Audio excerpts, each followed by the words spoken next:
මේ බලනකොට බලන්න තියෙන මැසේජ්. පේනවද ඔයගලන්ට? මම මේ තැනින් තැන බලනවා. හරිද? ටිකක් ඉතින් බලලා ඉතින් මට මහන්සියි. ඊට පස්සේ ආයෙ නිකා ඉන්නවා. ආයෙ ටිකකින් ඊට පස්සේ බලනවා. ආයෙ ටිකකින් මට මහන්සියි. මේ තවත් මේ රිසර්ච් ලියන්න තියෙන ඒවා. මේ ටිකක් ලිව්ව CR කොළ මං හිතන්නේ 4ක් හරි 5ක් හරි ලිව්වා. මට මෙපා වෙලා මං දැන් පාඩුවේ ඉන්නවා. මේ අනේ මන්ද මට මෙපා වෙලා තියෙන්නේ මේ ඔක්කොම අලුතෙන් ක්ලාස් වලට එන්නයි. අලුතෙන් එක එක ඒවා මේ ඔක්කොම කන්ටැක්ට් සේව්වත් නැහැ මේ අලුත් නම්බර්ස්. ඒවයි රිසර්ච් දාපුවා. ඕගොල්ලෝ ළඟ පාතක හිටියේ නම් ටිකක් බලව ගන්නවත් තිබුණා. බලලත් මදිනේ දැන් මේක මට කාට හරි කියලා බලවන්න පුළුවන්. ඒත් මේවට රිප්ලයි කරන්න බෑ. දැන් ඒගොල්ලෝ අහලා තියෙන ප්‍රශ්නනේ. ප්‍රශ්න වලට උත්තර දන්නේ මමනේ. අර මේක ගගා ඉතින් අහනවා. ඉතින් එතකොට මම මොනේ මේවට උත්තර දෙන්න. වෙන කෙනෙක්ට පවරලත් බෑ. නැත්නම් අලිලාට හරි දෙන්න තිබුණ පොඩ්ඩක් බලන්න කියලා. හරි.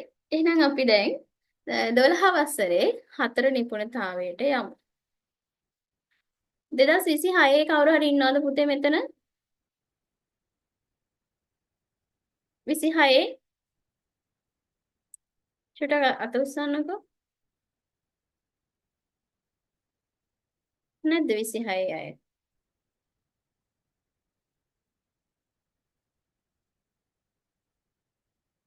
ඉන්නවද? පුතේ අපි 26 මේ 4 නිපුණතාවය නේද කරේ? අපි ඒක කොතෙන්ට එනකම් කරාද?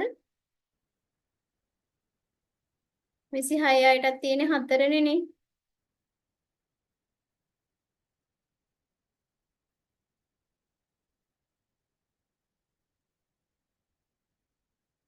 මතක නැද්ද? බලන්න group එකේ recording වල.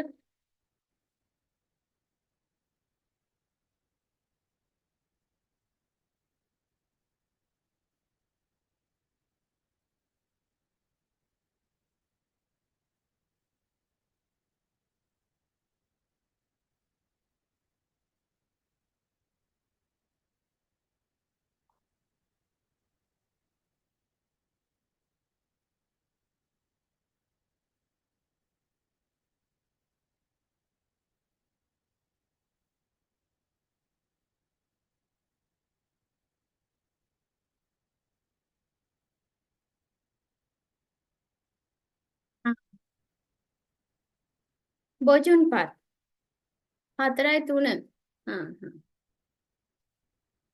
හා කමන්නේ. ඔයගොල්ලෝ අහගෙන ඉන්න මම ඔයගලන්ට ඒකයි link එක දුන්නේ. මේ හොඳයිනේ ඉතින්.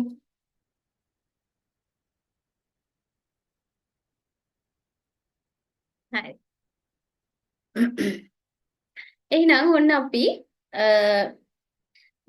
ඔයගලන්ගේ මේ මම මේක කට් කරලා ගමුනේ. මර මාස 6න් කතාව කියලා ගන්න ඕනේ නැත්තම් රෙකෝඩින් හොයාගන්න බැරි වෙනවා මට. ඇයි ඔක්කොම හැම පන්තියකම උගන්වන්නේ එකම දේවල් නේ ළමයි. දැන් 26 කරන්නේ 4 පාඩම. දැන් ඔයගොල්ලෝත් 4 පාඩම. දැන් ඔයගොල්ලන් ක්ලාස් එක බලන්න කොච්චර වේගෙන් යනවද කියලා. දැන් ඊට පස්සේ 27ට අලුතෙන් පටන් ගන්නවා. මැයි වල. ඒ ASCII ආයි දෙවෙනි කණ්ඩායමක් පටන් ගන්නවා. සේරමලාටම මේ පාඩම් උගන්වලා මට දැන් එපා වෙලා තියෙන්නේ. ඒක නිසා මේ මම මුලින්ම රෙකෝඩින් එක දාද්දිම මේ අහවල් පන්තිය කියලා කියනවා. නැත්තම් රෙකෝඩින් එක මට හොයන්නත් බෑ.